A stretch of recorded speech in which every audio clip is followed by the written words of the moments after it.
Oi, pessoal, bom dia. Bom dia para todo mundo. Vamos dar início ao nosso encontro de hoje. Mais uma vez reforçando a mesma metodologia, tá bom? Eu vou utilizar aqui a apresentação. Vocês podem interromper a qualquer momento, liberando aí os microfones. E também tem o chat para vocês mandarem as perguntas, caso vocês prefiram digitar aí no chat. O professor está acompanhando o chat para poder responder todo mundo a tempo, tá certo? O nosso encontro de hoje tem como tema motivação, é a nossa variável de estudo de hoje. E para a gente começar esse encontro de hoje, eu quero compartilhar com vocês um videozinho curto, mas que é muito legal. E eu queria dizer para vocês que qualquer semelhança desse vídeo com a realidade que vocês vivem é mera coincidência, tá bom? Vou subir aqui para vocês darem uma olhada. Por favor, acompanhem.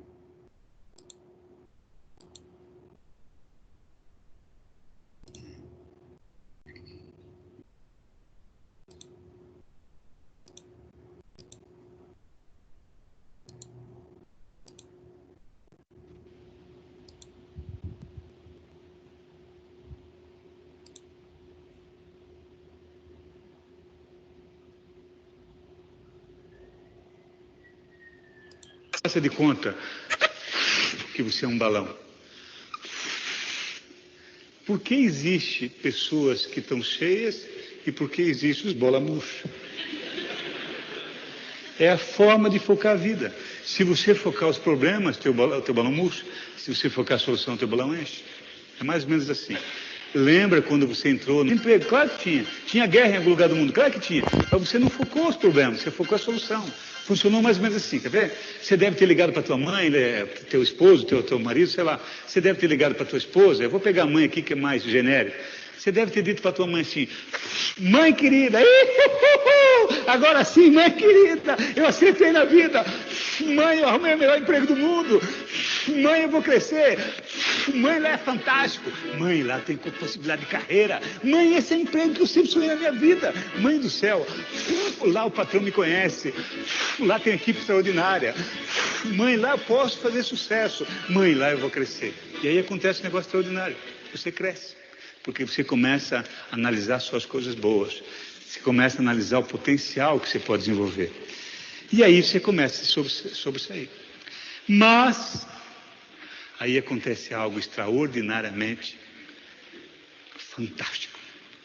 Quando você começa a se destacar, você começa a incomodar muitos bola murcha. E os bola murcha têm na proporção de 100 por 1. Para cada motivado que você encontrar, você vai encontrar 100 bola murcha. E o bola murcha, ele fica com inveja que você está crescendo. E o bola murcha não quer encher, ele quer que você esvazie. O bola murcha não quer subir, ele quer que você desça. E o que o bola murcha faz? Ele começa a te mostrar os problemas. Ele começa a dizer, vai devagar, que é isso? Você entrou no serviço ontem, quer fazer tua média? Aí você diz, não, mas veja bem, eu estou aqui, eu vou crescer. Aí o bola murcha, não vai crescer nada. Eu estou 10 anos nesse negócio, nunca mudou nada. Aí você já começa a perder o gás. Aí você diz, não, mas veja bem, aqui pelo menos eles pagam o salário pra gente. Aí o bola murcha, paga porque é pouco, seu idiota. Se fosse bastante, ele não pagava. E aí você vai murchando. Aí você começa a dizer, mas veja bem, aqui tem vale transporte, aqui tem vale refeição. Aí o bola murcha, vale refeição. Isso aí não vale pastel, porque não dá para comer nada. Aí você começa a notar as coisas ruins. Aí você começa a ver que tem que fazer muita hora extra. Aí você vê que não tem incentivo. Aí você vê que ninguém te elogia. Aí você vê que as férias não estão te dando. Enfim, passa 1 ano, 2 anos, 3 anos, 4 anos, 5 anos. A gente pergunta, cadê aquele profissional fantástico? Cadê aquela mulher que ia mudar o mundo? Ela está lá num canto assim, mãe do céu. Isso aqui é um ninho de cobra, mãe. É, mãe, eu vou ficar aqui até eles mandar embora, pelo menos eu ganho fundo de garantia.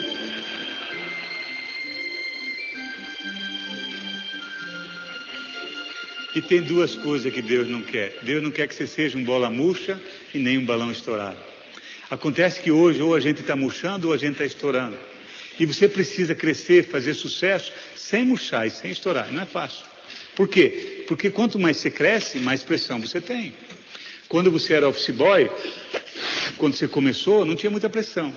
À medida que você vai crescendo, você vai tendo pressão. E você precisa subir, crescer, fazer sucesso sem explodir. E não é fácil, porque a pressão é violenta. Funciona mais ou menos assim, quer ver? Todo mundo começa a te cobrar mais. Você começa a ter pressão interna, pressão externa.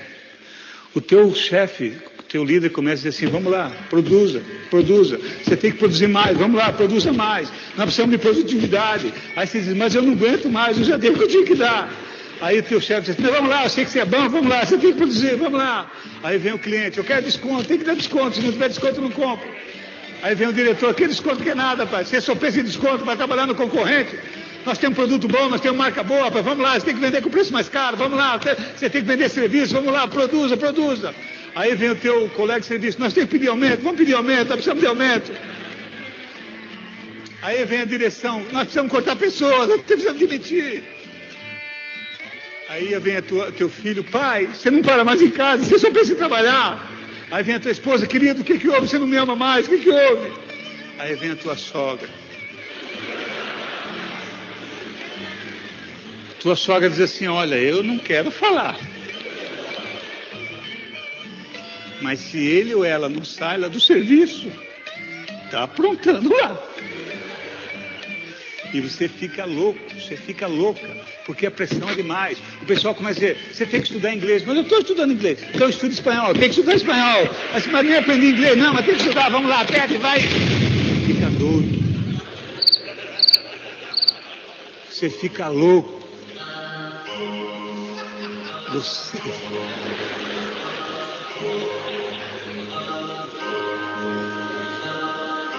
E o primeiro sintoma é que você começa a esquecer o nome dos clientes. O segundo sintoma é que você não lembra de se estacionou o teu carro. E Deus fez a gente para crescer, não para murchar e nem para estourar. Deus nos fez para excelência.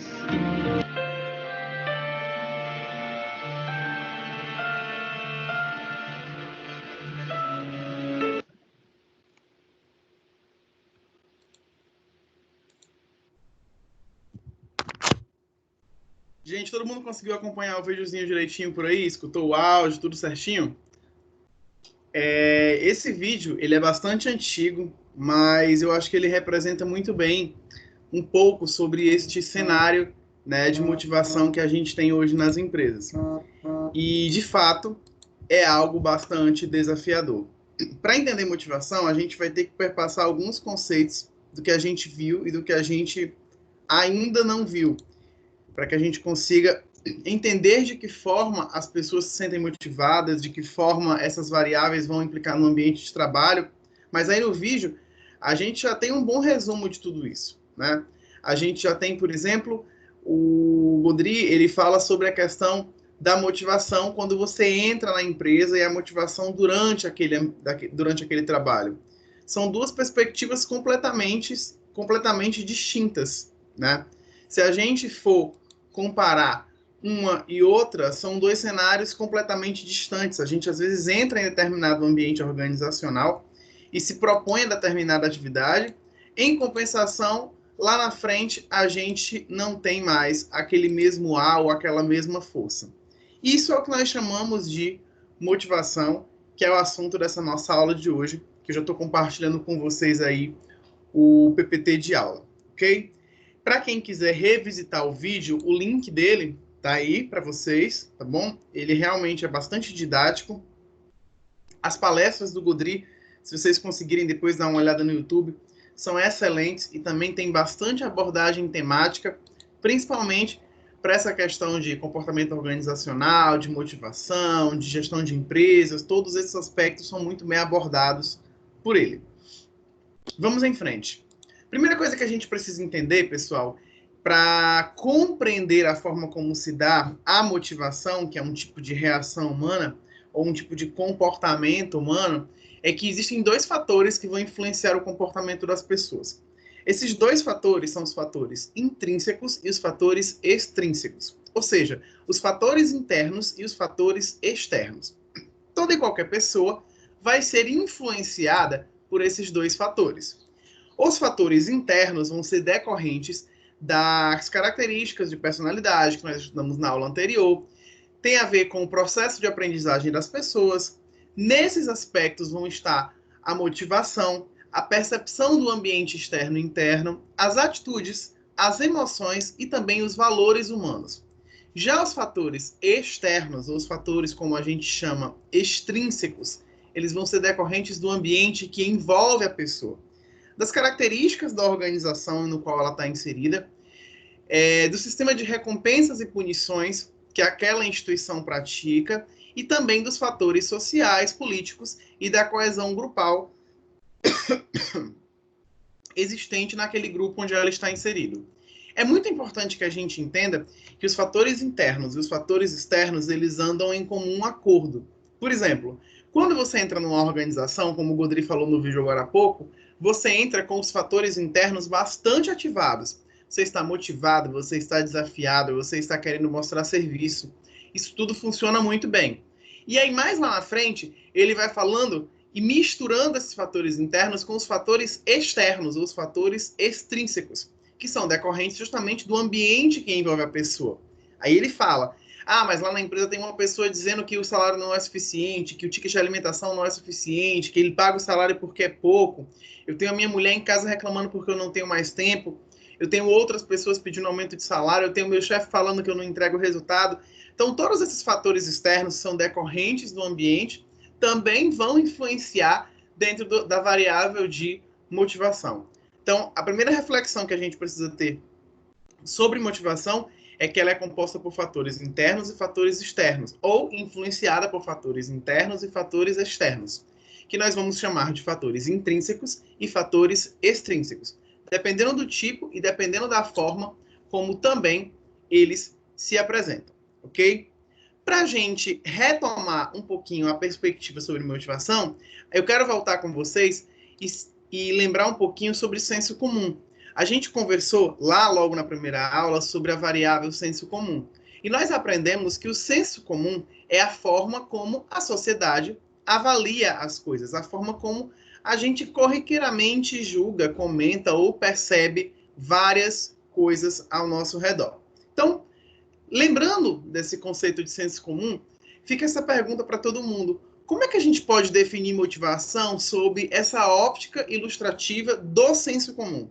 Como é que comumente, nos nossos grupos, no nosso trabalho, no nosso ambiente, com os nossos amigos, a gente se refere à motivação? Como é que a gente normalmente define motivação? Se vocês quiserem colocar como vocês percebem ou como vocês definem motivação, podem mandar aí no chat, que aí eu faço a leitura aqui para os outros colegas também. Mas, basicamente, a gente tem um conceito vinculado ao senso comum de motivação que relaciona bons trabalhadores ou maus trabalhadores.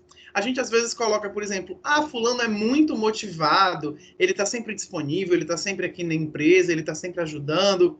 E quando a gente tem uma pessoa que a gente chama de desmotivada, a gente tem aquela pessoa, você já vai, você não pode fazer hora extra, você não tem como ajudar nesse job, você não tem como fazer essa atividade, e a gente relaciona esses comportamentos como sendo de uma pessoa desmotivada. Basicamente, no senso comum, a gente julga motivação pelo índice de engajamento das pessoas em atividades relacionadas a determinado grupo. Quando a pessoa está desmotivada, ela simplesmente não é tão engajada com aquele grupo. E quando a pessoa está altamente motivada, ela está ali engajada, ajudando, participando, sendo presente naquele grupo de atividades ou naquele grupo de trabalho. Isso são conceitos, pessoal, relacionados ao senso comum, que é essa perspectiva que a gente tem das coisas sobre uma óptica mais simples, sobre uma óptica mais convencional, da forma corriqueira como nós observamos as pessoas e também observamos os comportamentos. Então, relacionando aí com o senso comum, a gente sabe que essa é a perspectiva. Uma outra perspectiva de senso comum, que um colega comentou aqui no chat agora, Ele colocou assim, ó, acho que a motivação seria quando alguém se sente valorizada, se sente importante por aquelas pessoas ao lado dela, e daí isso vai influenciar na atividade do trabalho. Exatamente. Quando a pessoa se sente motivada, quando alguém se sente valorizada, o comportamento dela vai funcionar em detrimento daquela realidade na qual ela está inserida. Então, no senso comum, a gente normalmente vai vincular motivação a esses aspectos. Ao fato de você estar engajado, o fato de você se sentir valorizado, o fato de você se sentir bem remunerado, todas essas perspectivas, todas estas variáveis, são normalmente correlatas com o que nós chamamos de motivação sob a perspectiva do senso comum, ok? Vamos em frente. Mas o que é motivação? Né? Qual que é a definição, qual que é a origem etimológica de definição? A origem etimológica da palavra motivação, ela vem derivada do latim motivus. Esse motivus, pessoal, significa, ao pé da letra, mover. Então, a motivação ela é tudo aquilo que faz você se mover, tudo aquilo que causa alguma força, alguma razão para tomar determinadas ações. Motivação, então, vai ser uma ação sempre dirigida a objetivos, sendo ela autorregulada biológica ou cognitivamente. Professor, como que é que a gente pode entender essa definição de sendo autorregulada biológica ou cognitivamente? Vamos lá. A motivação, ela pode ser por uma finalidade cognitiva, pode ser algo da sua cabeça, assim como ela pode ser algo biológico. Vamos lá. Eu preciso melhorar o meu condicionamento físico.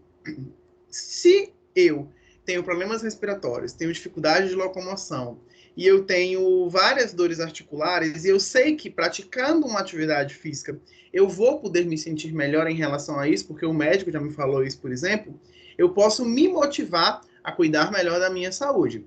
Então você teria aí uma autorregulação biológica, porque o seu corpo precisa daquilo e você está sendo motivado a pedido do seu próprio corpo. Ele precisa melhorar aquela situação. Ou pode ser cognitivo também. Eu quero emagrecer porque eu quero ficar bonita, porque a sociedade precisa me atender dessa forma. Seria uma motivação cognitiva. Então, essa ação dirigida a objetivos, ela pode ser regulada biológica ou cognitivamente. E ela é normalmente persistente por determinado tempo, e ativada por um conjunto de necessidades, emoções, valores, metas e expectativas. Então, essa motivação, esse motivo que nos leva a algum objetivo em comum, ele deve ser persistente pelo menos por determinado tempo. Vocês vão lembrar, e eu vou exibir aqui também em seguida, acho que é o próximo slide, se eu não me equivoco, o ciclo de motivação, que nós vimos ele lá atrás, quando nós estudamos a teoria da administração de recursos humanos, né, administração humanística, que a gente viu lá no nosso segundo encontro. O ciclo da motivação, ele é justamente isso, o objetivo, ou essa força, ou esse motivo, ele vai permanecer por determinado tempo. Em seguida, ele vai adquirir uma estabilidade e automaticamente a pessoa vai ter um novo motivo, ela vai em busca de um novo motivo para alcançar algo ou alguma coisa, ok? Um outro comentário aqui também no chat diz o seguinte: motivação se dá como exemplo quando você quer muito conquistar algo, porém não se cai do céu. Aí nisso entra a motivação para você sair da sua zona de conforto, trabalhar para aquilo que você quer. Vamos lá. Quando você quer muito algo, aquilo é um objetivo. Então, motivação vai ser uma ação dirigida para um objetivo ou para o alcance de um motivo que vai te fazer bem. É exatamente isso, Ederson. Obrigado aqui pela contribuição. Vamos em frente. Uma distinção muito importante que a gente precisa entender, pessoal, são as definições de motivação e a definição de motivo, ok? O que é o motivo? O motivo, ele é um desejo ou uma necessidade, é um interesse ou um comportamento orientado que você procura um meio ou um fim para satisfazê-lo. Então, por exemplo, eu quero comprar uma casa. Comprar uma casa é um motivo, ok? para eu estar indo trabalhar todos os dias, tarará, é o meu motivo. Ou então pagar as contas no final do mês, que no atual cenário que a gente está, o Brasil está, na verdade, as preocupações inverteram e mudaram. Então, os motivos mudaram, as motivações igualmente. Uma coisa interessante sobre esse atual cenário, que eu não vou deixar de comentar, porque senão nem seria eu, é que se a gente parar para pensar agora, as pessoas que estavam profundamente desmotivadas porque tinham, porque eu só recebo um salário mínimo, porque a minha empresa ela nunca dá aumento para ninguém, a gente só recebe aquele vale alimentação, meu vale transporte, não sei o que, e tarará. As pessoas que estavam meio sem perspectivas, pessoal, hoje elas estão bem mais motivadas, diga-se de passagem. Porque poucas são as empresas que, mediante o cenário de crise, estão conseguindo manter o quadro efetivo de colaboradores. Então, aquele colaborador que antes recebia só o salário fixo, que não tinha comissão, que não tinha nada, e que as empresas mantiveram eles trabalhando mesmo no atual cenário de crise, com o comércio parado e com outras pendências do tipo, eles estão mais motivados, porque eles se sentem valorizados e se sentem abraçados pela empresa. Então, são perspectivas para que vocês entendam que os fatores extrínsecos, ou seja, os fatores externos, eles vão influenciar e muito na forma como a motivação ela é percebida. Mas, voltando para cá, o motivo, então, vai ser o meu objetivo, é um desejo, uma necessidade, um interesse que eu tenho para poder guiar aquele comportamento. E a motivação vai ser um conjunto de forças que sustentam, regulam e orientam as ações do meu organismo para determinado fim. Professor, não entendi essa distinção entre motivação e motivo. Vamos lá. Eu tenho um motivo. O meu motivo é conseguir o cargo de gerente. Beleza. Concordam comigo que eu posso ter duas pessoas competindo para aquele mesmo cargo e que elas podem ter motivações completamente distintas? Eu já comentei com vocês que a motivação ela vai ser uma espécie de comportamento. Então, eu posso me sentir motivado fazendo o meu trabalho sem procurar muita visibilidade, entregando o resultado e buscando, óbvio, um reconhecimento do meu gerente para ter aquele cargo de gerente, ok? Beleza. Uma outra pessoa que também pode estar com o mesmo motivo, que é alcançar aquele cargo, pode querer ou pode achar, de forma distinta, que a forma mais correta de alcançá-lo é puxando a equipe para o lado dele, é se expondo em projetos desafiadores da empresa, é estando sempre em alta, é falando sempre nas reuniões. São dois tipos de comportamento completamente diferentes. Então, esse conjunto de comportamentos, esse conjunto de forças que fazem a pessoa se comportar em detrimento de um motivo, é o que nós chamamos de motivação. Então, duas pessoas, na verdade, podem ter as mesmas coisas e uma delas está motivada e a outra está desmotivada. Então, isso é muito variável. A motivação vai ser essa força, essa coisa que nos leva, essa forma como nós encaramos o alcance daquela meta, daquele objetivo, ou o alcance daquele desejo ou daquela necessidade que para nós é o motivo daquela ação. Então, ela vai variar de pessoa para pessoa. Algumas pessoas podem sentir-se motivado e ser altamente enérgicos, outras pessoas podem sentir-se motivado e serem mais pautadas, mais organizadas, mais protocolares. Isso vai variar muito de pessoa para pessoa. Então, o motivo é o meu objetivo, é a minha necessidade, é o meu desejo, é o meu interesse que vai motivar aquele comportamento. E a motivação, propriamente dita, vai ser esse conjunto de comportamentos que vai me conduzir até o alcance do meu objetivo ou até o alcance daquele meu desejo, daquela minha necessidade ou daquele meu motivo, na verdade, que está acima daquele meu comportamento. Ok? Espero que tenha ficado um pouquinho mais claro. Se não ficou, podem perguntar também, não tem nenhum problema. Mas basicamente é isso. O motivo é o objetivo. A motivação é o meio pelo qual eu me proponho a atuar para alcançá-lo. Isso vai variar de pessoa para pessoa. Ok, pessoal? Distinção entre motivo e motivação ficou claro? Se não tiver ficado, pode perguntar, pode liberar o microfone, fazer a pergunta, manda aqui no chat, que o professor repete novamente, que é para poder a gente tentar sempre manter o engajamento aí da turma e a compreensão em toda a aula, tá bom? Enfim, Vamos em frente, então, né? Motivação a gente já definiu, motivo e motivação já foram distinguidos, e a gente parte agora para entender como essa motivação ela se relaciona com os comportamentos e as diferenças individuais.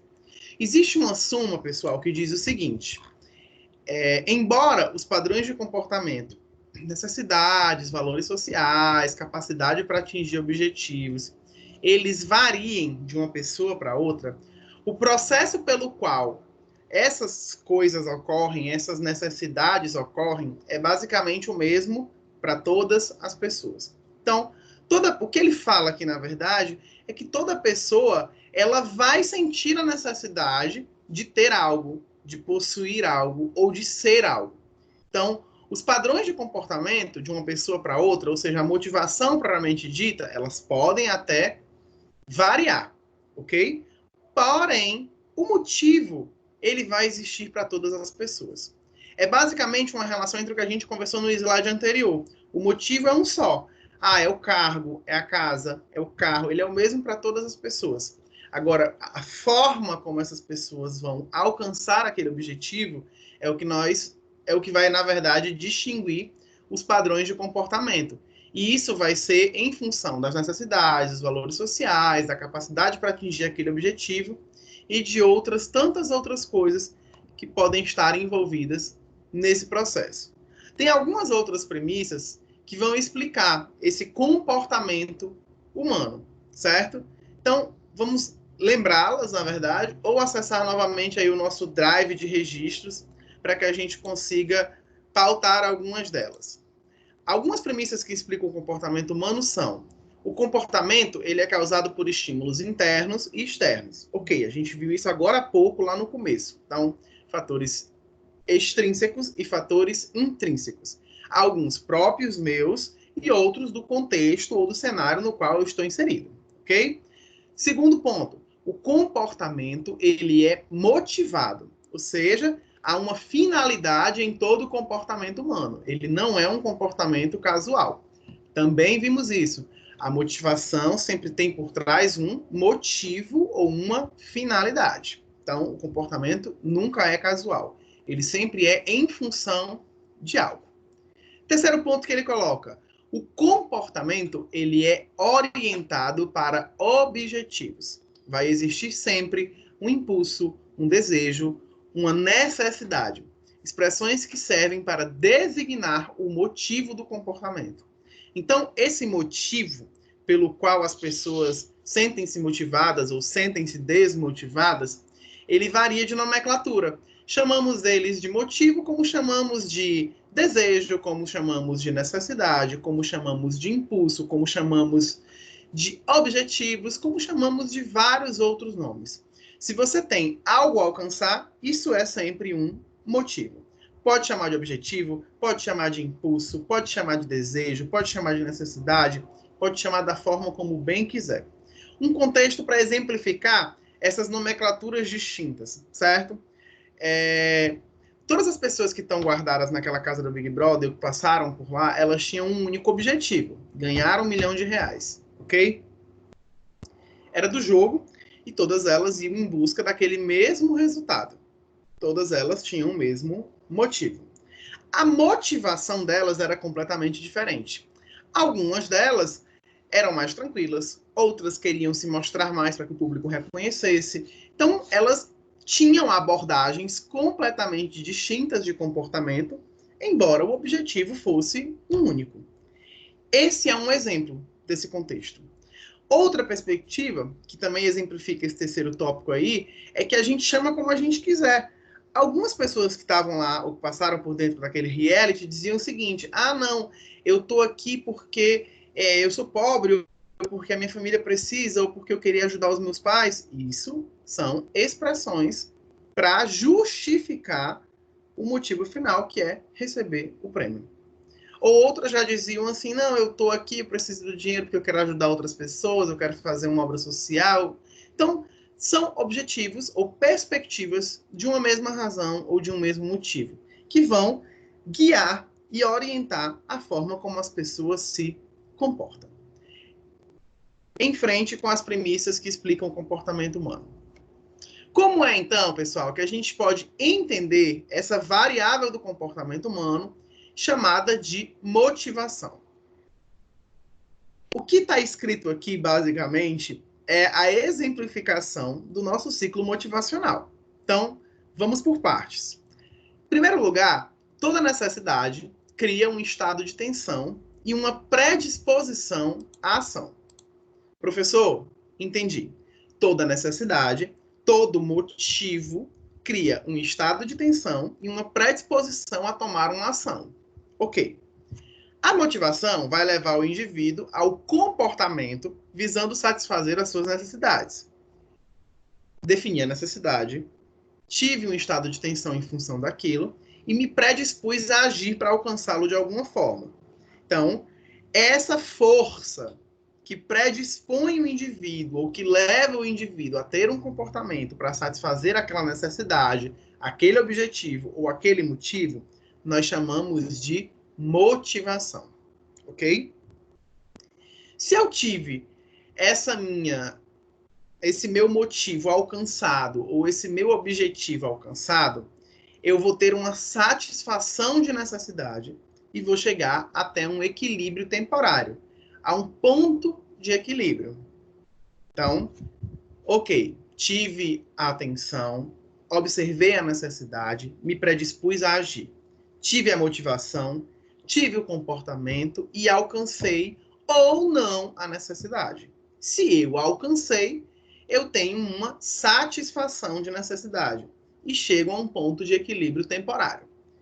Caso eu não alcance aquela necessidade, eu vou sofrer um processo de frustração. Então, eu imaginei o motivo, eu tive a predisposição à ação, eu tive a ação, mas eu não consegui alcançar. Então, a partir daquele momento, a pessoa tem automaticamente uma frustração. Professor, a frustração gera desmotivação? Gera. A frustração gera imediatamente o que nós chamamos de desmotivação, ok? Essa desmotivação ou essa frustração, ela leva a reações emocionais diversas, como a agressividade, a inércia, a omissão, a aceitação de tudo ou a alienação. Todas essas perspectivas são corriqueiras após um processo de frustração. Isso tudo, pessoal, é a representação do ciclo motivacional, que é essa imagem que vocês estão vendo aí agora. Olhem para a imagem e lembrem de tudo o que eu acabei de comentar. Olhando para ela, você vê lá em cima, certo? Na verdade, você vê aqui na sua lateral direita, necessidade, tá vendo? Olhem para essa palavrinha necessidade. Acompanhe aqui comigo. Toda necessidade vai criar um estado de tensão. E esse estado de tensão gera uma predisposição a tomar uma ação, ok? Necessidade, tensão, predisposição para um comportamento ou uma ação. Seguindo o fluxo, essa necessidade pode ser alcançada ou pode ser frustrada. Se ela foi alcançada, a pessoa automaticamente vai chegar a um ponto de equilíbrio. Ela vai ter a satisfação da necessidade e lá em cima ela vai chegar a um ponto de equilíbrio. Observem que essa variável entre o comportamento da pessoa e o atingimento do equilíbrio, ela leva um tempo muito maior, ok? Por quê? Porque essa pessoa teve uma satisfação com aquela necessidade ou com aquele motivo que ela havia pré-estabelecido. Então, ela chegou em um ponto de equilíbrio. Professor, eu entrei na faculdade e eu queria um emprego melhor. Ok. Você alcançou o seu emprego melhor. Então, você atingiu uma variável de satisfação. E atingiu, obviamente, um ponto de equilíbrio. Daqui a pouco, este ponto de equilíbrio será desfeito. E você visualizará novas necessidades, ou novos estímulos, ou novos incentivos. Quando isso acontecer, você necessariamente vai ter um novo estímulo ou incentivo, vai identificar uma nova necessidade, vai passar novamente por um ponto de tensão vai conduzir os seus comportamentos ou ações para o alcance daquela necessidade e vai, caso consiga, obter novamente a satisfação num ponto de equilíbrio. Até que você identifique um outro estímulo, um outro incentivo e reinicie novamente o ciclo motivacional. Assim, então, funciona o ciclo motivacional. As pessoas têm estímulos, os estímulos fazem com que elas identifiquem necessidades ou motivos, elas passam por um processo de tensão que as conduz para um comportamento ou uma ação. Se todos os comportamentos e ações delas fizerem com que elas alcancem aquele objetivo ou aquela necessidade, elas automaticamente têm satisfação. Se não, nessa linhazinha vermelha entre comportamento e ação e satisfação, vai haver uma quebra do processo e ela vai ter uma frustração. Quando isso acontece, a pessoa volta de ré no circuito. Ela vai ter um problema e ela vai ter uma desmotivação. Então, ao invés de alcançar a satisfação e o equilíbrio, ela não vai evoluir para as fases seguintes. Ela vai sentir-se frustrada. O processo de frustração acontece exatamente aí, entre comportamento ou ação e a variável de satisfação. Professor, por que é que a frustração acontece nesse processo? Veja, eu não posso me sentir frustrado se eu não tive nenhuma ação para alcançar o meu objetivo. Eu só posso me sentir frustrado se eu fiz o necessário e não alcancei aquele meu objetivo ou aquela minha necessidade. Ah, professor, então quer dizer que sonhei com tal coisa. Se eu não fiz nada para alcançar, eu não posso me sentir frustrado. Não, você não pode se sentir frustrado. Você não fez nada para alcançar aquilo. Você só se sente frustrado, só é um processo de frustração quando você quer muito algo ou necessita muito algo. Você fez todo o necessário para alcançar aquilo e ainda assim não foi o suficiente para alcançar. Aí sim, você teve o comportamento, você teve a ação necessária para alcançar aquela necessidade, mas não alcançou. Então, a partir daquele momento, você passa por um processo de frustração, porque você entende que você destinou esforços físicos, esforços mentais, comportamentos, ações em função de algo e, infelizmente, não conseguiu alcançá-lo ou não conseguiu tê-lo, certo? Esse é a perspectiva que a gente tem sobre o ciclo motivacional. Então, pessoal, basicamente, esse ciclo motivacional, que a gente até já tinha visto a imagem dele em algum outro momento, ele nos representa isso. Eu tenho um estímulo, um incentivo, que vai me fazer identificar uma necessidade, vou passar por um processo de tensão, e as minhas ações ou os meus comportamentos vão ser destinados a atender aquela necessidade. Se eu a atendo, eu alcanço a satisfação e alcanço um ponto de equilíbrio por determinado tempo, ok? Pergunta aqui na lateral. Correto, professor? A frustração é uma consequência da ação, que pode ser positiva ou não. Exatamente. A frustração, ela é consequência de uma ação. Se eu fiz e não alcancei, eu me sinto frustrado. Se eu não fiz e não alcancei, eu sequer evoluí da fase de tensão. Eu não tive nenhum comportamento ou ação que justificasse me sentir frustrado. Esse tipo de gente ainda assim existe, pessoal? Existe. Tem gente que está lá dentro da empresa que simplesmente nunca fez nada por nada e acha triste, desmotivada, porque aqui ninguém dá a possibilidade para a gente crescer, porque, enfim.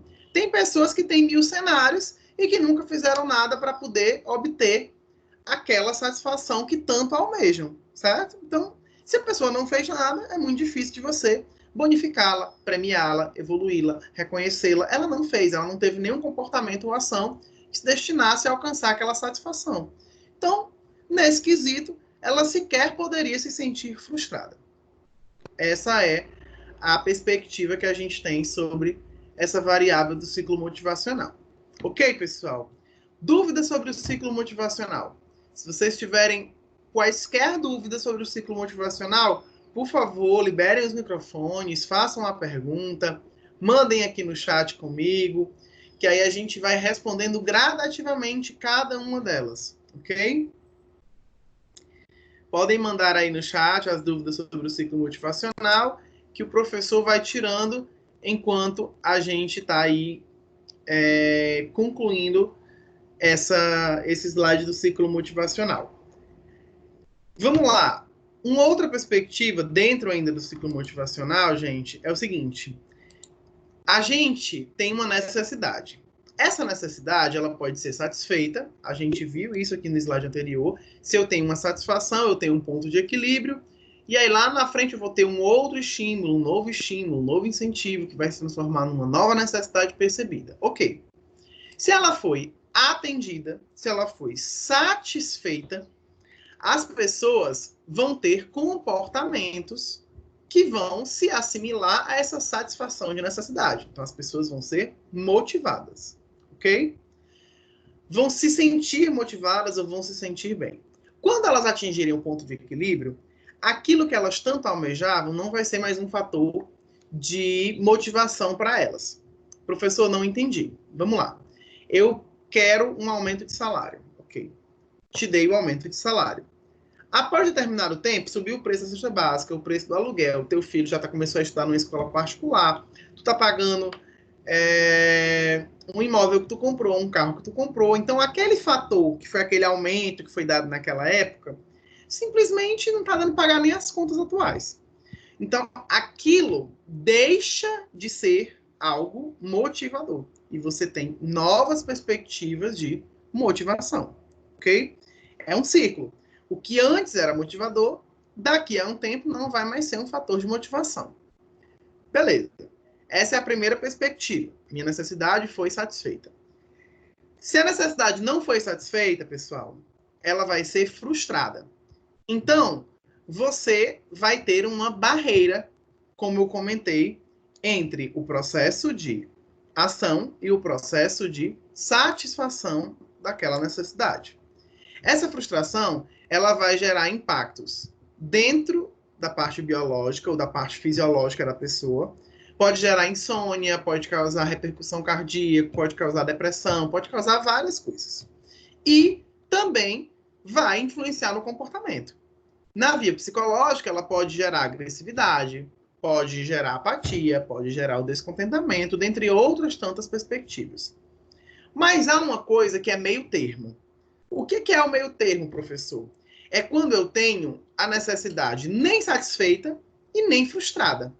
Ela pode ser compensada ou pode ser transferida. São outra perspectiva para entender o alcance da satisfação. Quando é que a minha necessidade ela é compensada ou transferida? Imaginem só vocês nesse exemplo que eu vou dar agora. Eu e um outro colega de trabalho estávamos com o mesmo motivo para guiar os nossos comportamentos na empresa. Nós queríamos ser promovidos, nós queríamos ser líderes da equipe, nós queríamos uma sala melhor, que tinha uma vista lá para a rua, que não era dividido com os coleguinhas, e nós queríamos, obviamente, esse reconhecimento e esse aumento de salário. Ok, nós temos o mesmo motivo. Lá no meio do período, lá no meio do percurso, houve a possibilidade da promoção, né, do colega ser promovido ou de eu ser promovido dentro daquela minha necessidade que eu tinha identificado. Porém, eu não fui promovido para o cargo que eu queria, e nem o meu colega, porque simplesmente aquele cargo não existia mais. Houve uma mudança organizacional na empresa e aquele cargo não existia mais. Foi criado um outro cargo e o meu colega foi promovido para aquele cargo.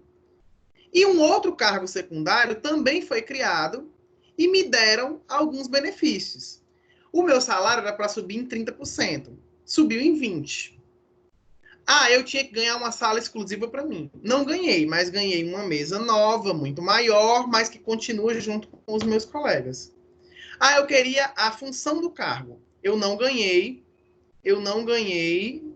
a função, que ela não existe mais, mas o meu chefe me deu ali uma posição de respeito no meio da equipe. Então, teoricamente, eu tinha um motivo, era aquele cargo. Porém, aquele cargo, a conjuntura, o cenário, tudo que tinha envolvido com aquilo mudou. E ao invés disso, eu tive outros benefícios, eu tive outras coisas que me deram algum tipo de satisfação, ok?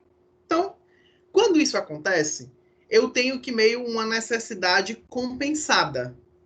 Eu tenho uma necessidade compensada. Outra perspectiva, né? Outro exemplo disso.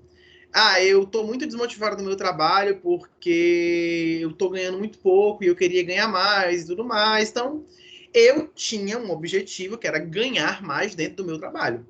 Eu fiz todo o possível dentro de um projeto que a empresa estava conduzindo em parceria com o mercado para ganhar esse destaque, para poder ganhar esse aumento e tudo mais.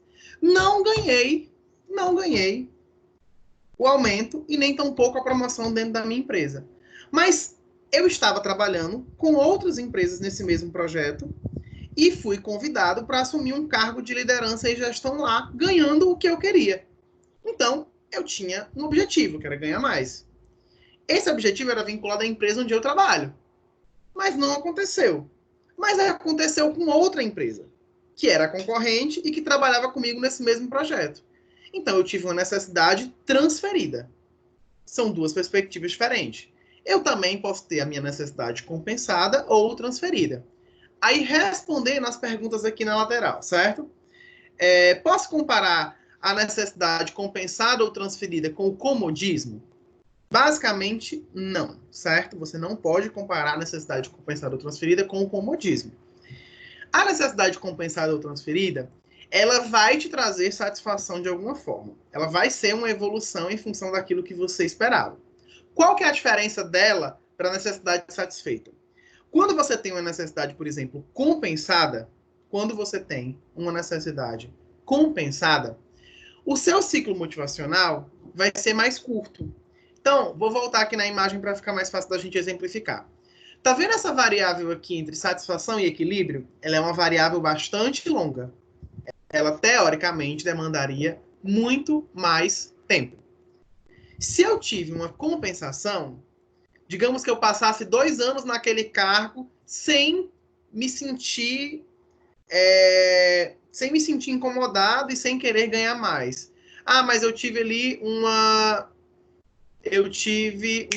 compensação. Daqui a 1 ano eu tô me mexendo de novo. Eu tô querendo ganhar mais novamente. Entendeu? Então esse ciclo, ele tem períodos diferentes. Esse período entre satisfação e equilíbrio, ele pode variar muito em relação ao tempo. Normalmente, quando eu tenho uma necessidade compensada, essa variável de tempo entre satisfação e equilíbrio dura bem menos. As pessoas se sentem satisfeitas por menos tempo, porque na verdade elas não foram 100% satisfeitas, elas foram compensadas. Lembram-se da pirâmide do Maslow, que a gente viu na aula passada? Que fala que as necessidades podem ser total ou parcialmente atendidas. É a mesma perspectiva. A satisfação, quando a gente fala de compensação, ela é parcialmente atendida. Por ser parcialmente atendida, o ponto de equilíbrio dela dura muito menos do que se ela fosse convencionalmente atendida em sua totalidade. Ok? Outra pergunta. Acho que seria mais como uma compensação para que não haja frustração. Basicamente isso. O processo de compensação, o processo de transferência de necessidades, ele acontece para que não haja o processo de frustração, para que você não fique desmotivado, para que você não tenha nenhum efeito colateral desse processo que já é tão doloso para a pessoa, certo? Vamos em frente. A motivação, pessoal, dentro do modelo básico de motivação, ele vai depender das variáveis que estão descritas aí. Ela vai depender da ativação, ou seja, do estado inicial de estimulação em que vai se encontrar a pessoa. Essa ativação pode ser de um fator externo ou pode ser de um fator interno. Então, vamos lá. Vamos entender o que ele está dizendo aí. A motivação depende da ativação. Ok. A minha ativação pode ser a qualquer momento. Por exemplo, o meu objetivo, o meu motivo é ganhar mais. Vou ganhar mais por quê? Porque estou passando fome ou porque simplesmente quero comprar uma casa? São dois fatores completamente diferentes. Isso é a ativação, é o estado inicial da estimulação, ok? A direção, por sua vez, que é a outra variável, é o objeto ou o alvo da ação, que pode ser intencional ou não intencional. Professor, como é que o objeto pode ser intencional ou não intencional? Como que é essa direção intencional e a direção não intencional? Ok. Eu quero o cargo na empresa. Ok? Essa direção pode ser o cargo por conta do salário ou pode ser o cargo em função do meu ego ser massageado e eu me sentir líder, e me sentir dono, e me sentir à frente das pessoas. Essa direção, então, é diferente. Uma direção é intencional, é salário, e a outra é não intencional, que é essa minha vontade, esse meu ego, esse meu desejo, ok? Então, a ativação é o estado inicial de estimulação e a direção é essa que pode ser intencional ou não intencional. É o objeto ou o alvo daquela ação que você está tomando. Intensidade. O que é a intensidade? É justamente essa capacidade que as pessoas têm de sentir-se motivada de forma completamente distintas. Uma pode perseguir de forma desesperada para alcançar aquele objetivo ou aquela necessidade, se expondo, correndo atrás, sabe? De uma forma completamente diferente de uma outra que é mais planejada, que tem menos tempo, ou que tem mais tempo, que tem mais paciência. Então, essa intensidade, pessoal, vai ser basicamente a variável de tempo que a gente tem entre as ações e a satisfação. Eu posso alcançar um cargo em 2 anos, como eu posso alcançar um cargo em 4 anos. A intensidade da minha motivação é que vai ser diferente, ok? E a última variável é a persistência da ação. Essa variável persistência da ação ela é muito curiosa. Na bibliografia, fala que ela é uma variável que visa relacionar e compreender a articulação entre ativação, direção e intensidade da ação, atribuindo uma manutenção de fatores pessoais ou ambientais. Olha que coisa mais confusa que é a definição de persistência da ação. Persistência na ação nada mais é do que a capacidade de autorregulação da pessoa. Por exemplo, para alcançar uma necessidade ou um objetivo, eu vou definir, por exemplo, um plano de metas e atividades.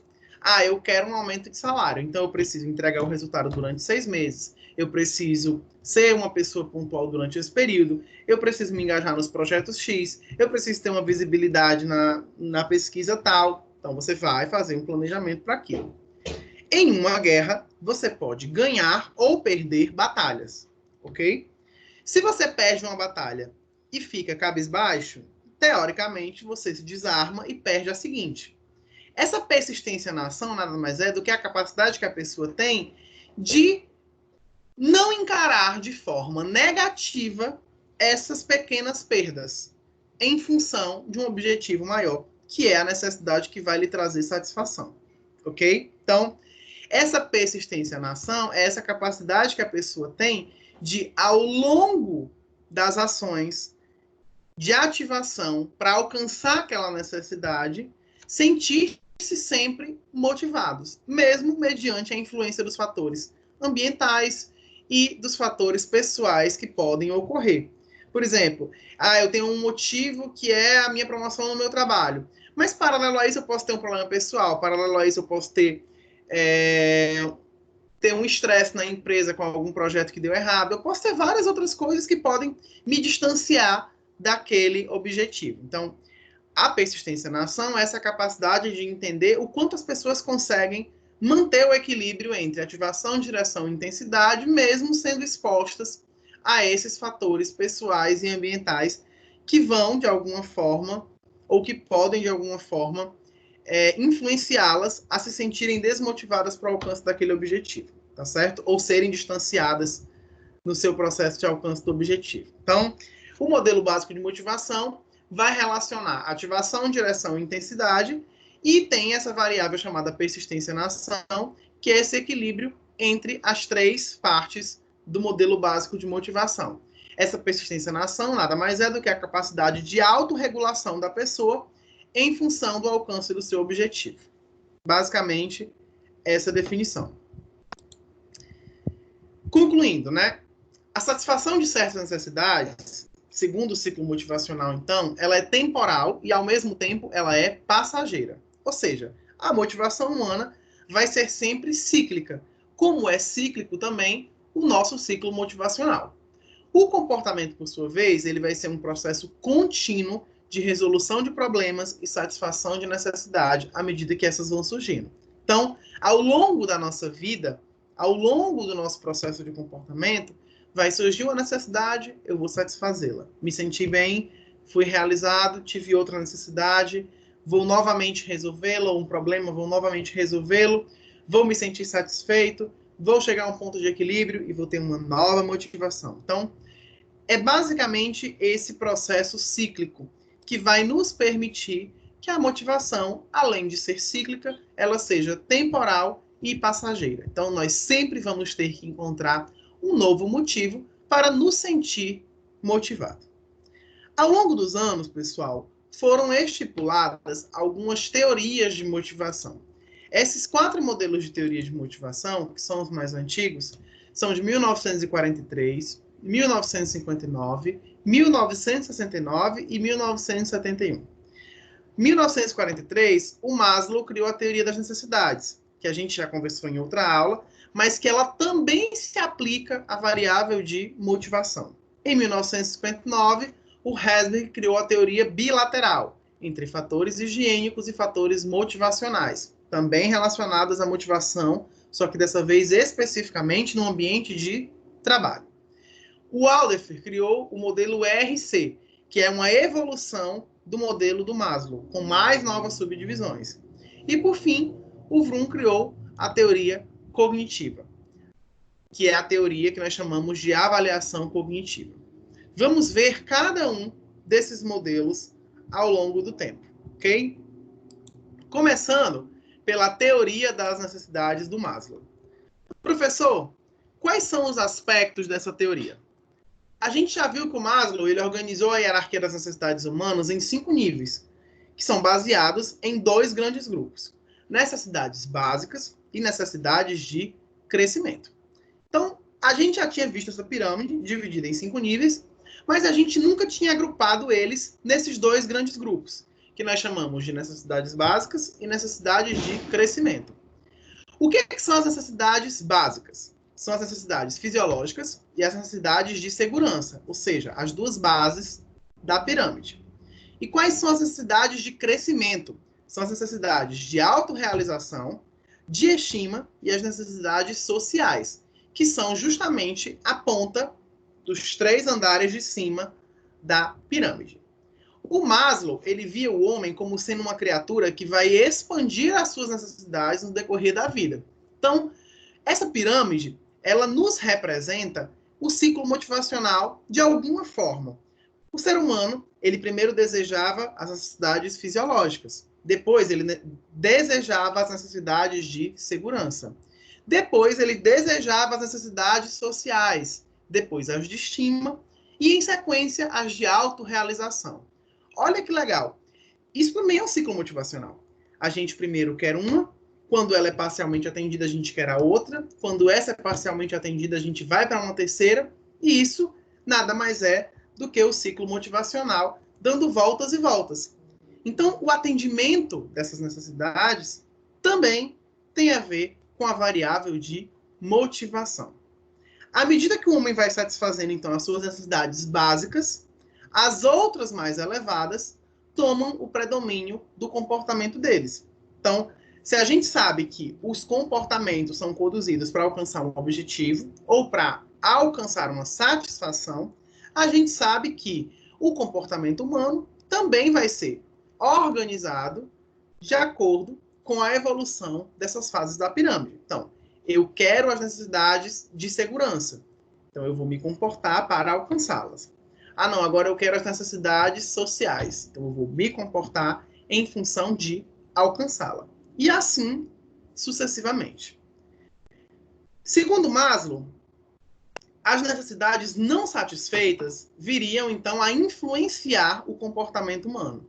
Quando eu tenho uma necessidade não satisfeita, ou um nível da pirâmide não satisfeito, eu tenho um processo, então, de frustração, igualmente como eu tenho no ciclo motivacional. No nascimento da pessoa, o Maslow acreditava que havia uma prevalência das necessidades fisiológicas. Então, a pessoa, uma criança não tem maiores necessidades. Ela tem o predomínio da necessidade fisiológica. E a partir de certa idade, ou seja, ao longo da vida, é que vão se desenvolvendo os outros níveis da pirâmide, que são as necessidades de segurança, necessidades sociais, necessidades de estima e necessidades de autorrealização. À medida que o indivíduo ele passa a controlar as necessidades fisiológicas e de segurança, vão surgir lenta e gradativamente essas partes mais elevadas da pirâmide que vocês estão vendo aí, que são as necessidades sociais, de estima e de autorrealização. As necessidades mais elevadas, elas vão predominar na fase adulta, em detrimento da realização das fases mais baixas. As necessidades mais baixas, elas requerem um ciclo motivacional rápido, enquanto as necessidades mais elevadas requerem um ciclo motivacional extremamente longo. A privação de uma necessidade mais baixa faz com que as energias do indivíduo se desviem para a luta por satisfação. Então, vamos entender um pouco do que eu falei agora. Eu tenho um ciclo motivacional para cada fase da pirâmide, pelo menos, ok? Ou vários para cada fase da pirâmide. Uma só pode ser sobreposta quando a de baixo for atendida. Isso a gente já aprendeu com a teoria do Maslow. Então, o ciclo motivacional, para uma necessidade básica, ele é muito mais rápido. Aquele tempo, aquela variável que a gente viu lá atrás, entre satisfação e equilíbrio, ou entre o comportamento e a ação e o equilíbrio, ele tem que ser muito mais rápido. É uma necessidade básica. Ah, a minha necessidade é, sei lá, beber água. Poxa, é uma necessidade básica, tem que ser rápido. Tem que ser atendida em curto prazo. Porém, quando eu vou para os níveis mais altos da pirâmide, eu tenho uma necessidade lá, por exemplo, que é de autorrealização. Essa necessidade de autorrealização, ou essa necessidade, por exemplo, de respeito dos outros, ela vai demorar muito mais tempo para ser atendida. E ela vai demandar muitas outras ações para que ela seja alcançada. Então, o que ele está falando é que, na base da pirâmide, o ciclo motivacional é curtinho, porque as necessidades são segurança ou fisiológicas.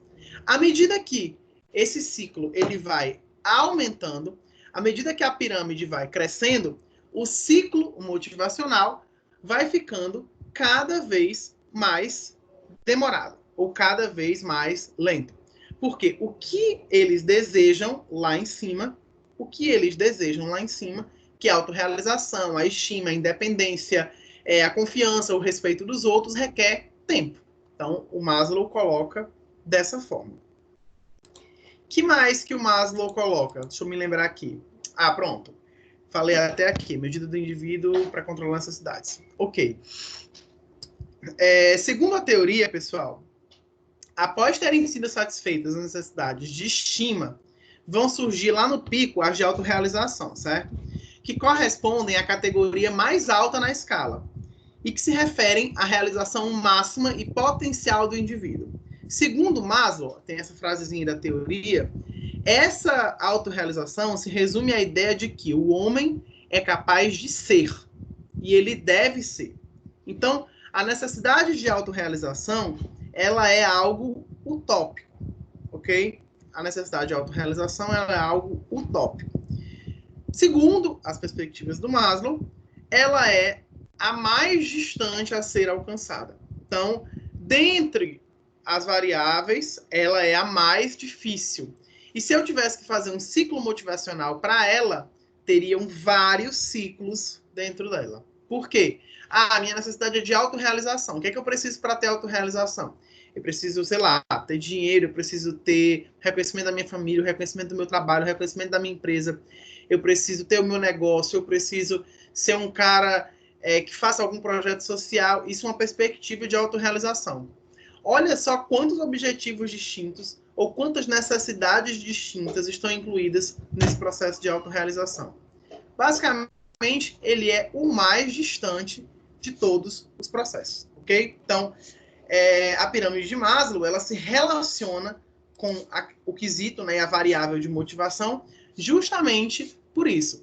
Porque cada uma dessas fases da pirâmide vai exigir automaticamente um ciclo motivacional com objetivos, com necessidades e com processos a serem cumpridos e alcançados. Então, a relação da pirâmide do Maslow com motivação é justamente essa. Ele fala que, ao longo da vida útil da pessoa, os fatores motivacionais vão aparecendo e vão variando dos fisiológicos até os de autorrealização. E que há ciclos motivacionais em cada uma dessas etapas para que você possa alcançar cada uma destas necessidades. E agora, sobre uma nova perspectiva, a gente tem a subdivisão entre necessidades de crescimento e necessidades básicas. As básicas são as seguranças e fisiológicas, e as de crescimento, as de afetivo e social, estima e autorrealização. Ok? Então, do que a gente viu da última aula, que foi sobre personalidade para cá, o que mudou foi essa subdivisão entre necessidades básicas de crescimento e a perspectiva de que dentro de cada uma dessas etapas ou dentro de cada uma dessas escalas existem ciclos motivacionais para o alcance de variáveis que são relacionadas a cada uma dessas fases da pirâmide. Beleza? Teoria de Herzberg, que é a teoria dos dois fatores ou a teoria bilateral. O Herzberg, pessoal, ele vai falar sobre o ambiente de trabalho do indivíduo, certo? Então, esse ambiente de trabalho do indivíduo e o ambiente externo que compõe aquele ambiente de trabalho, ele vai ser dividido ou ele vai ser observado pelo Maslow através de dois fatores: os fatores higiênicos e os fatores motivacionais. A motivação para o trabalho, segundo Herzberg, ele dependeria desses dois fatores. O que é que são esses dois fatores? O que é que engloba esses dois fatores e qual é a divisão entre esses dois fatores? Os fatores higiênicos vão se referir às condições que rodeiam a pessoa enquanto ela trabalha. Então, por exemplo, se eu tivesse que falar sobre os fatores higiênicos do meu ambiente, eles seriam as condições físicas do ambiente, o clima aqui, se está calor, se não está calor, seria o salário que eu recebo, os benefícios, a política da empresa, seria o meu material de trabalho, a minha mesa, a minha cadeira, isso tudo seriam fatores higiênicos, ok? Então, os fatores higiênicos vão se referir às condições que rodeiam a pessoa enquanto ela trabalha, desde condições físicas e ambientais a salários, benefícios, políticas da empresa e similares. Então, os fatores higiênicos tratam-se do contexto do cargo. Já os fatores motivacionais, que já trazem o nome de motivação, referem-se ao conteúdo do cargo, às tarefas e deveres relacionados com o cargo em si. Então, um deles refere-se às condições que rodeiam a pessoa enquanto ela trabalha, ao contexto do cargo. Já os motivacionais referem-se ao conteúdo do cargo.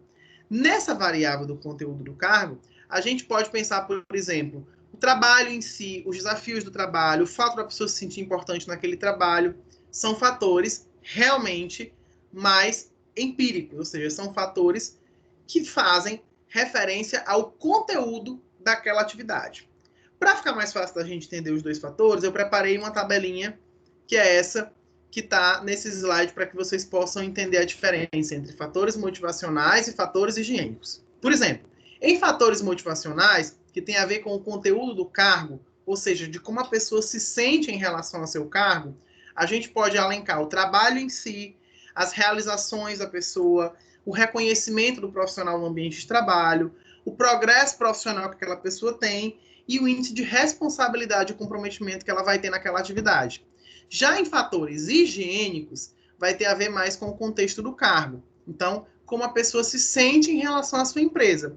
Condições de trabalho, que é justamente o material de trabalho, o local de trabalho, a administração da empresa, o salário, a relação que a pessoa pode ter com o supervisor, relação burocrática, e os benefícios ou serviços que a empresa oferece. Então, os motivacionais têm a ver com o cargo em si e a forma como a pessoa percebe a atividade naquele cargo. E os higiênicos têm a ver com o contexto do cargo, ou seja, com tudo que for de fator externo que pode contribuir ou não para a motivação da pessoa. Então, a teoria de motivação do Herzberg, ele vai dividir justamente entre fatores motivacionais e os fatores higiênicos.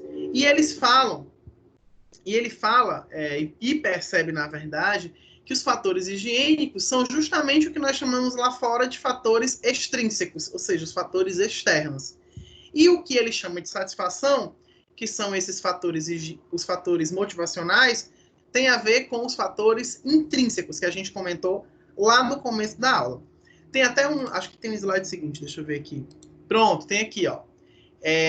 Fatores intrínsecos e fatores extrínsecos. Então, há uma relação muito grande entre o que a gente conversou lá no início da aula, que é essa distinção entre fatores extrínsecos e fatores intrínsecos, a essa percepção do Herzberg sobre as variáveis de fatores motivacionais e fatores higiênicos. Os fatores higiênicos seriam, basicamente, os fatores extrínsecos. E os fatores motivacionais seriam, basicamente, os fatores intrínsecos que influenciam no comportamento humano e no aspecto de motivação.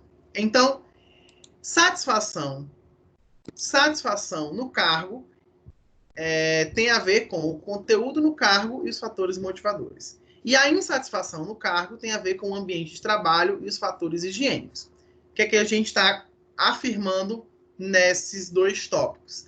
A gente está afirmando que se eu me sinto motivado, eu tenho um conteúdo do cargo que tem a ver e que me traz esse aspecto de motivação.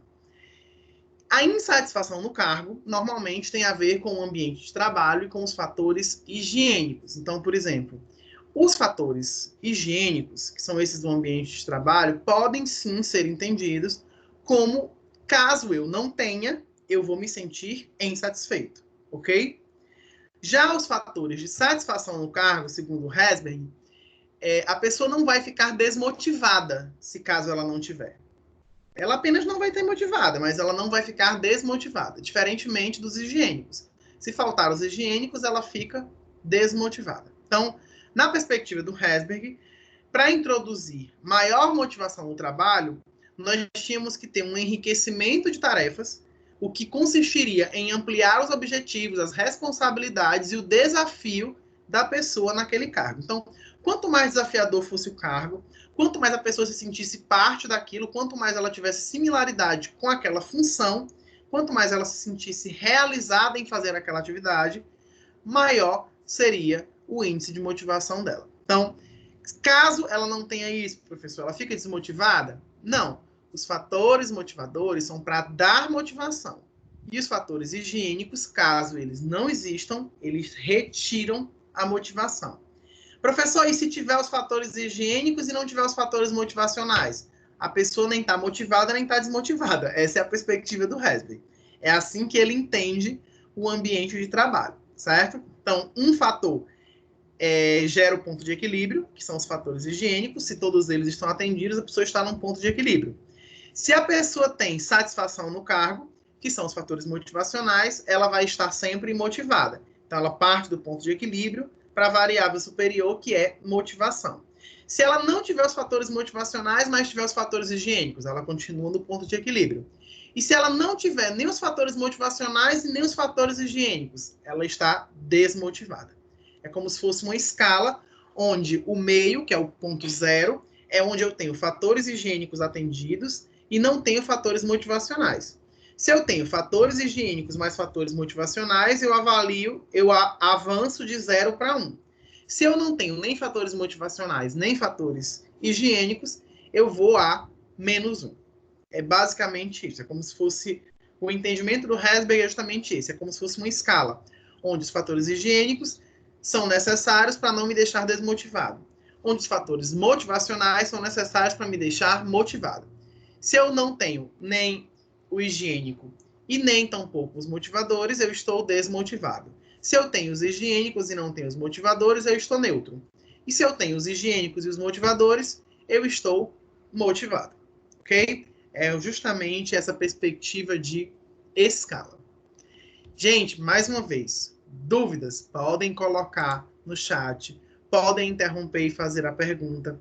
São muitos modelos teóricos e eu preciso que vocês compreendam a diferença ou a distinção da colocação de cada autor, ok? Então, qualquer coisa que vocês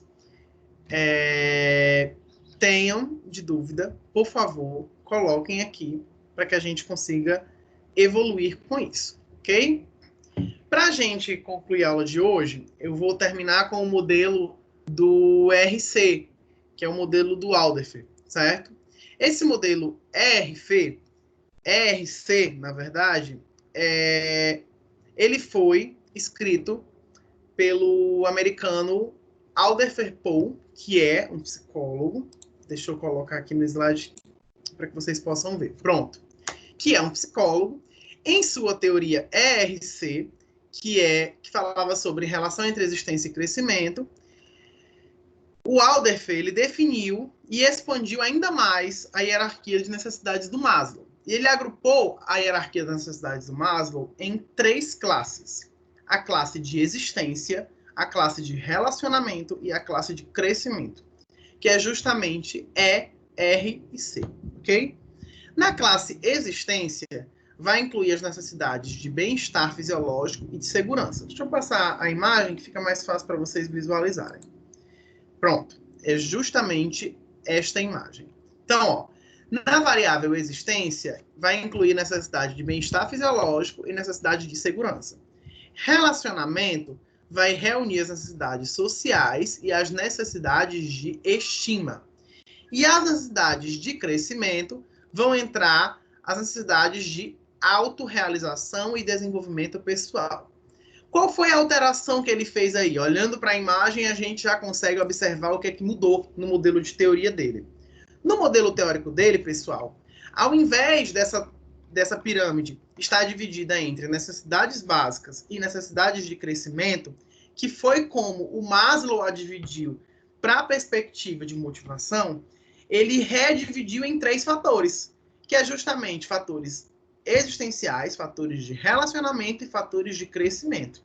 Então, ele enxerga que dentro do fator estima, eu tenho que dividir a autoestima e a estima de terceiros. A estima de terceiros teria relação com a variável R, que seria de relacionamento.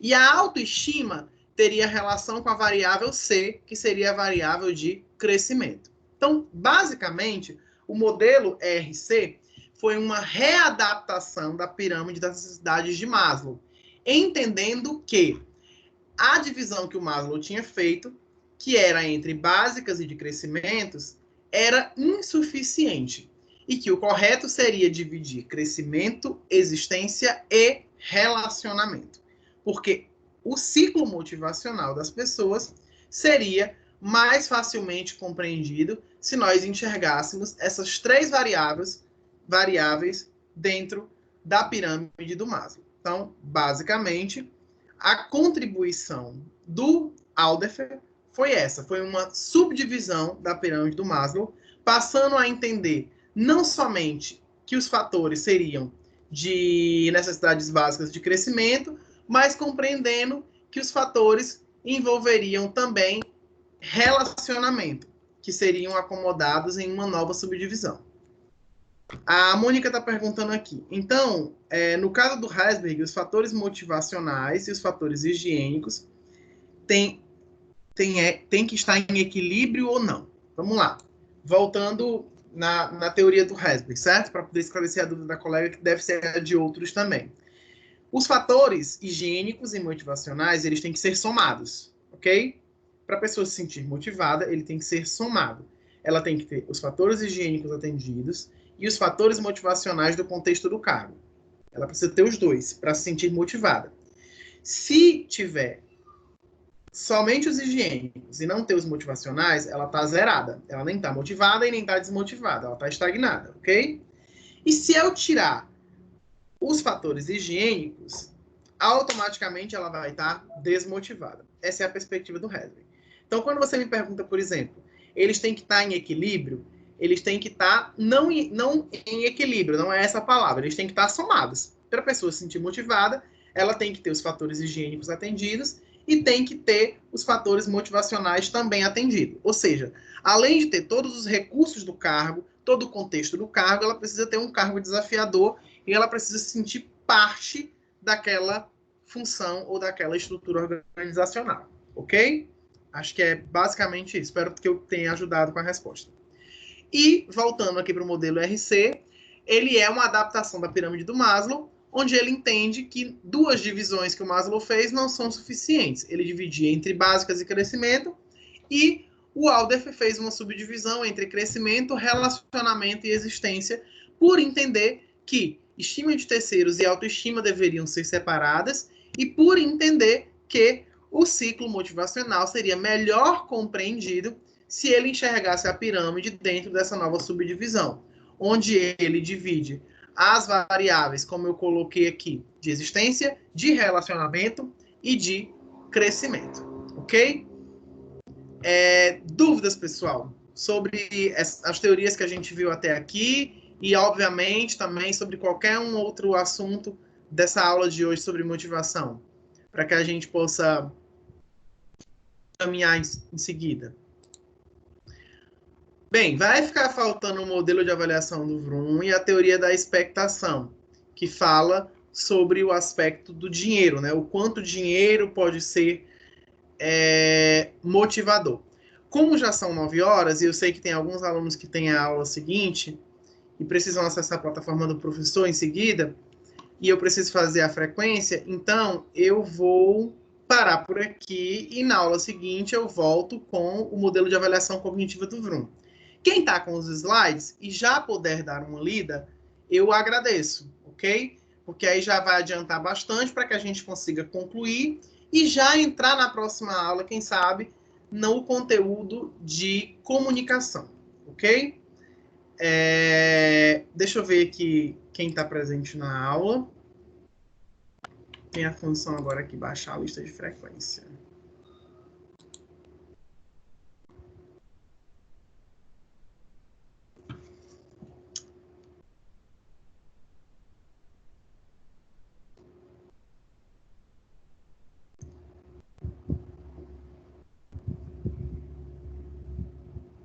Gente, respondendo aqui a pergunta do colega, certo? Ele perguntou assim, e o trabalho que está no Teams? O trabalho que está no Teams, pessoal, é um trabalho de comunicação. Na verdade, há 2 trabalhos. Um é sobre motivação, que eu acredito que eu estiquei o prazo até hoje, às 23 horas. E o outro é sobre um de motivação e o outro de comunicação. O de comunicação, vocês só devem preencher a partir da próxima aula. Então, próxima aula a gente vai começar a falar sobre comunicação. E no final da aula vocês ganham mais uma semana para responder. O de motivação, eu vi que alguns alunos já viram, né, o conteúdo todo e já responderam também essa atividade. Mas se por acaso você ainda não respondeu, tem o prazo hoje até as 23 horas. Sobre a AV1, pessoal, ela vai até o encontro 1 de motivação. Então, a gente ainda tem 2 encontros que vão somar conteúdo para a AV1, ok? Então, a AV1 vai até o encontro 1 de comunicação, ok? Basicamente é isso. Todo conteúdo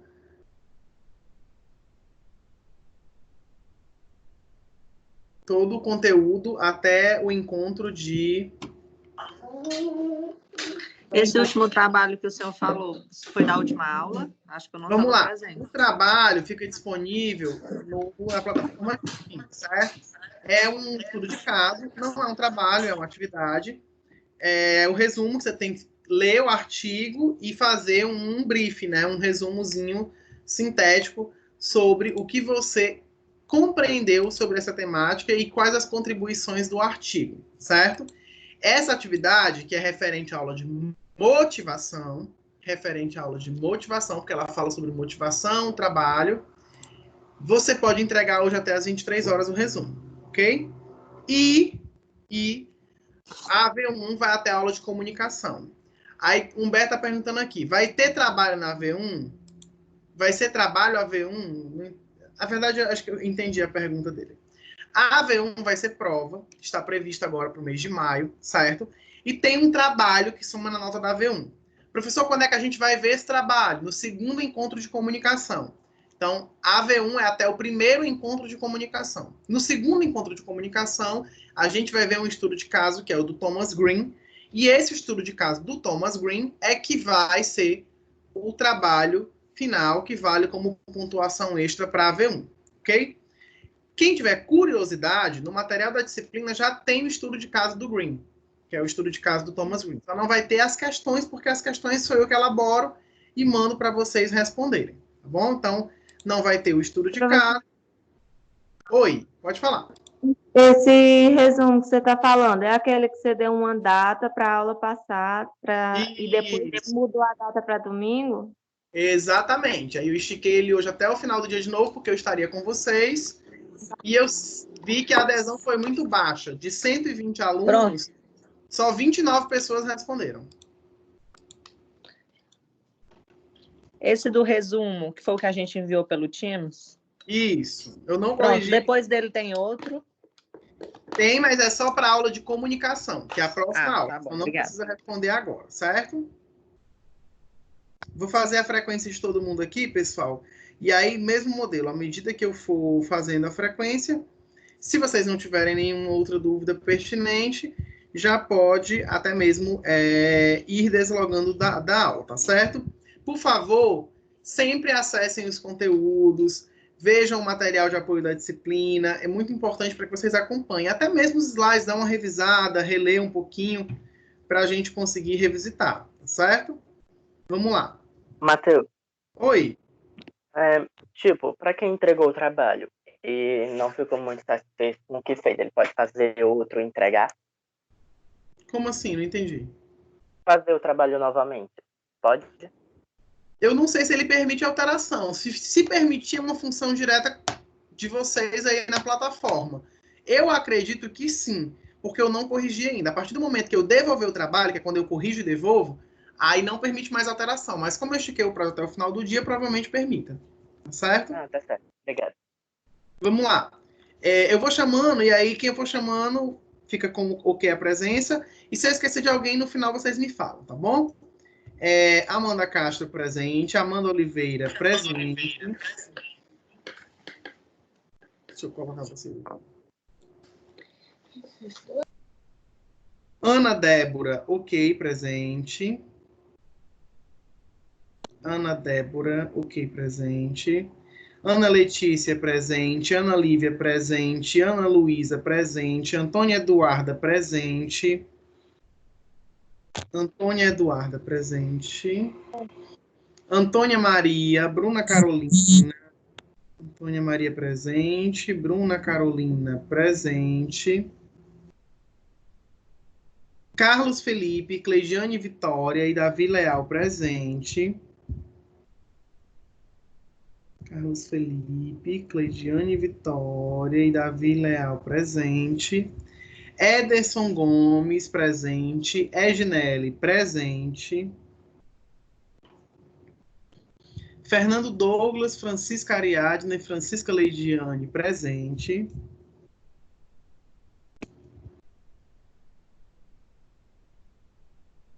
Francisco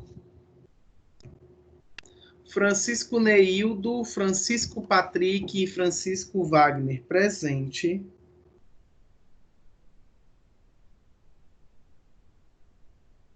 Francisco Wagner, presente. Giovana Nunes, Jason e Gisele, presente.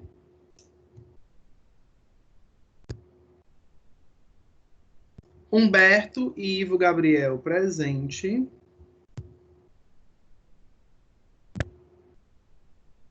Jane Neila Larissa Gonçalves, presente. Letícia Carvalho e Lídia Ellen, presente. Lucas Rodrigues e Luiz Carlos, presente.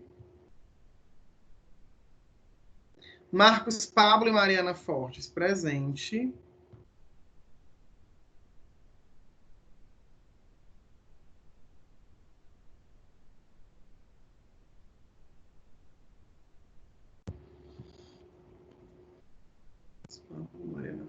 Matheus Andrade e Micaele Maria, presente.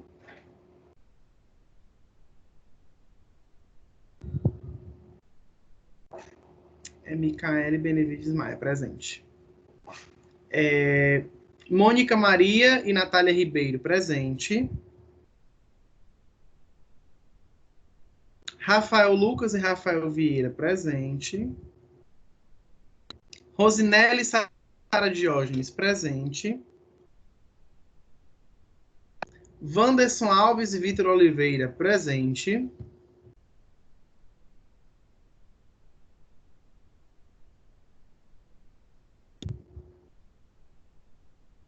Vitor Oliveira. Vitor, me fala qual que é seu nome completo, por favor. Você está como convidada. Francisco Vitor Pronto, de Oliveira. Vou lançar a presença aqui. É que está como convidado, aí como você não colocou o primeiro nome, aí eu não consigo visualizar. Certo. Francisco Vitor de Oliveira, ok, presente, viu? Professor, eu vou aguardar um pouco, eu queria falar com o senhor. Tá bom, perfeito. Aí eu tenho a Vitória Edvigens, ok, presente. Vivian Ellen, presente. Yasmin Carvalho, presente. Ok, acho que eu não esqueci de ninguém, não.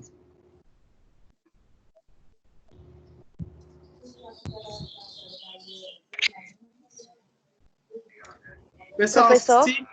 Oi? Você colocou presença em mim, na Maria Clara Santos? Não, claro, não é agora.